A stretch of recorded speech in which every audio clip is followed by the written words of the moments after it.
दोस्तों, मैं सरसों का तेल और चटाई लेकर लोगों की सेवा करने का काम करती थी। कहानी को पूरा पढ़िए और बताइए कि कैसा लगा आपको मेरा काम। मेरा नाम जानवी है। मेरा नाम जानवी होना शायद आपके लिए कोई खास बात ना हो, लेकिन मेरी मजबूरी और मेरा काम ही मेरी पूरी पहचान बन चुके थे। मैं एक साधारण लड़की हूँ, जिसकी अपनी कोई जमा पूंजी या बड़ी डिग्री नहीं थी। पेट भरने के लिए मुझे जो रास्ता मिला वह था सरसों के तेल की मालिश। मैं जानवी हमेशा अपने साथ पीले सरसों के तेल की एक शीशी और कंधे पर एक चटाई टांग कर सड़कों, बसों और भीड़ भाड़ वाले इलाकों में घूमती थी। चटाई मैं इसलिए साथ रखती थी ताकि रास्ते में कोई थका हटा यात्री मिल जाए और आसपास लेटने की कोई व्यवस्था न हो, तो मैं वहीं चटाई बिछाकर उसे आराम से लेटा सकूं। मेरा काम बिल्कुल सीधा साधा था। राह चलते, बस में सफर करते या कहीं भी बैठे हुए अगर कोई व्यक्ति मुझसे कहता कि उसके पैरों में दर्द है, तो मैं चटाई बिछाकर उसके पैरों में तेल लगाकर मालिश करना शुरू कर देती। मैं सिर्फ और सिर्फ पैरों की ही मालिश करती थी और उसके बदले में मुझे 300 रुपये मिलते थे। एक बार की मालिश के 300 रुपये, वो जानवी जैसी गरीब इंसान के लिए यह रकम बहुत बड़ी थी। शुरुआत में मुझे सब कुछ बहुत सामान्य लगता था। कभी बस के अंदर सफर के दौरान कोई बुजुर्ग या थका हुआ यात्री मिल जाता, तो मैं जानवी बिना झिझक चटाई बिछाकर उनकी मालिश कर देती और अपने 300 रुपये लेकर मुस्कुराते हुए आगे बढ़ जाती। एक बार तो सड़क किनारे एक इंसान मिला। उसने मुझसे गुजारिश की कि उसके पैर में बहुत ज्यादा ऐंठन है और वह ठीक से चल भी नहीं पा रहा। उसने मुझे अपने घर चलकर पैरों की मालिश करने को कहा। उस वक्त मैं बहुत सहमी हुई थी, लेकिन पैसों की जरूरत ने डर को दबा दिया। मैं उसके घर गई। वह कमरे में उल्टा लेटा हुआ था और जैसे ही मैंने अपनी तेल की शीशी खोली, बदकिस्मती से ढक्कन फिसल गया और सरसों का पूरा तेल उस व्यक्ति की नंगी पीठ पर गिर गया। तेल गिरते ही मैं जानवी बुरी तरह घबरा गई कि कहीं वह गुस्सा ना हो जाए या मेरे पैसे ना काट ले।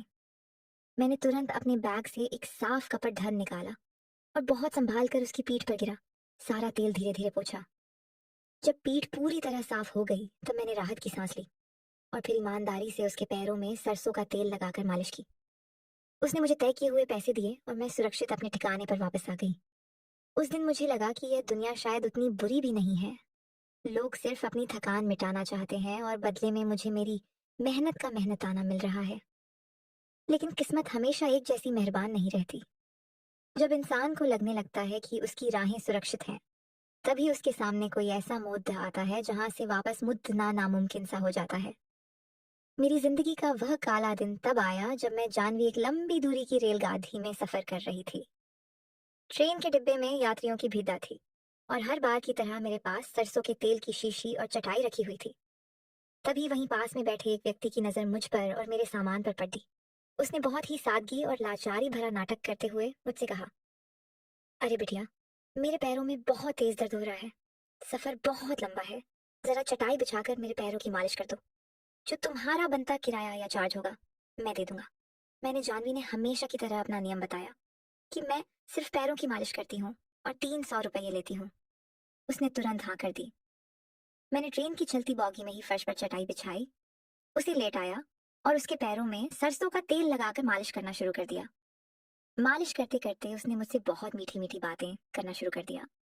उसने मुझसे मेरी मजबूरी पूछी, घर का हाल पूछा और बातों ही बातों में मुझे जताया कि वह बहुत बड़ा व्यापारी है और उसके शहर में ऐसे बहुत से लोग हैं जो दिन रात काम करके थक जाते हैं। उसने मुझसे कहा, तुम जानवी इस तरह ट्रेनों और बसों में घूमकर 300 से 300 रुपए के लिए क्यों दर दर भटकती हो? मेरे साथ चलो। मेरे शहर में तुम्हें एक ही जगह बहुत सा काम मिल जाएगा और तुम दिन के हजारों रुपये कमा सकती हो। उसकी बातों में ऐसी मिठास और मक्कारी थी कि मेरी गरीब सोच उसके बिछाए जाल को समझ ही नहीं पाई। मुझ जानवी को लगा कि शायद भगवान ने मेरी सुन ली है और अब मुझे सड़कों पर भटकना नहीं पड़ेगा। अगले स्टेशन पर जब वह उतरा, तो मैं भी अपनी चटाई और तेल की बोतल संभालकर उसके पीछे पीछे ट्रेन से नीचे उतर गई। उसने मुझे एक गाड़ी में बैठाया और शहर की चकाचौंध से दूर एक बिल्कुल सुनसान इलाके में ले गया। जब गाड़ी एक बधे से पुराने और डरावने मकान के सामने रुकी, तब जाकर मेरे मन में डर का पहला अंकुर फूटा। अंदर पहुंचते ही उस इंसान का चेहरा पूरी तरह बदल गया। उसकी वह मीठी बातें, वह आदर सम्मान सब हवा हो गया। उसने दरवाजा बाहर से बंद कर दिया और मुझ जानवी को उस अंधेरे कमरे में कैद कर दिया। वहां मेरे जैसी और भी कई लाचार लड़कियां थीं, जिन्हें अलग अलग झूठ बोलकर वहां लाया गया था। वह कोई मालिश का काम नहीं था, बल्कि वह एक ऐसा दलदल था जहां से किसी का भी जिंदा या सही सलामत निकलना नामुमकिन माना जाता था। उस दिन मुझे समझ आया कि हर हाथ बढ़ाने वाला इंसान मददगार नहीं होता और हर मीठी बात बोलने वाला इंसान हमदर्द नहीं होता। उस कमरे में 3 दिन कैसे बीते, ये सिर्फ मेरा खुदा जानता है। न खाने का ठिकाना था, न पीने के पानी का। हर पल सिर्फ एक ही खौफ रहता था कि अब मुझ जानवी के साथ क्या होगा। मेरी सरसों के तेल की वो बोतल और चटाई जो कभी मेरी रोजी रोटी का जरिया थी, कमरे के कोने में फटी और टूटी पड़ी थी। लेकिन मैंने हार नहीं मानी। मुझे समझ आ गया था कि अगर मैं जानवी यहाँ रोती रही तो कभी वापस अपनी आजाद जिंदगी में नहीं लौट पाऊंगी। चौथे दिन की रात, जब मूसलाधार बारिश हो रही थी और पहरा देने वाले 2 आदमी शराब के नशे में धुत होकर सो गए थे, मैंने जानवी ने अपनी हिम्मत जुटाई। कमरे की जंग लगी खिड़की की ग्रिल को एक भारी लोहे की रोड से धीरे धीरे ढीला किया। हाथों में छाले पट्टी रिझ गए, उंगलियों से खून निकलने लगा, लेकिन आजादी की तड़प उस दर्द से कहीं ज्यादा बढ़ती थी। किसी तरह खिड़की से बाहर निकलकर मैं उस ऊंची दीवार से नीचे कूदी। पैर में बहुत गंभीर चोट आई।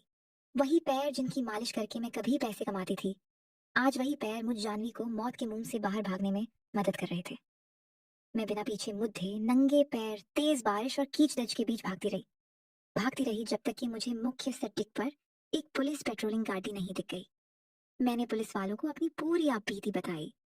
उन्होंने तुरंत उस ठिकाने पर छापा मारा और उस दरिंदे को गिरफ्तार किया, साथ ही बाकी लड़कियों को भी आजाद कराया। जब मैं जानवी वापस अपने घर पहुंची तो मेरे हाथ में न सरसों के तेल की बोतल थी, न चटाई और न ही 300 रुपए का वह नोट। उस भयानक हादसे ने मेरी आत्मा तक को झकझोर कर रख दिया था। उस दिन मैंने अपने बहते आंसुओं को पोंछा और ईश्वर की कसम खाई कि अब चाहे मुंह जानवी को भूखा ही क्यों न सोना पड़े या फिर मजदूरी करके पसीना ही क्यों न बहाना पड़े, लेकिन मैं कभी भी राह चलते अनजान लोगों के पैरों में सरसों का तेल लगाने और चटाई बिछाने का यह खतरनाक काम नहीं करूंगी। हर काम में पैसा हो सकता है, लेकिन जिस काम में आपकी आजादी, आपकी असमत और आपकी जान का भरोसा ना हो, वह काम जिंदगी का सबसे बड़ा गुनाह बन जाता है। दोस्तों, जो यह मैं तेल चटाई का काम करती थी, क्या यह काम आपको पसंद आया? क्या आप यह काम करना चाहेंगे? कभी कमेंट में यस या नो लिखकर जरूर बताइएगा। धन्यवाद।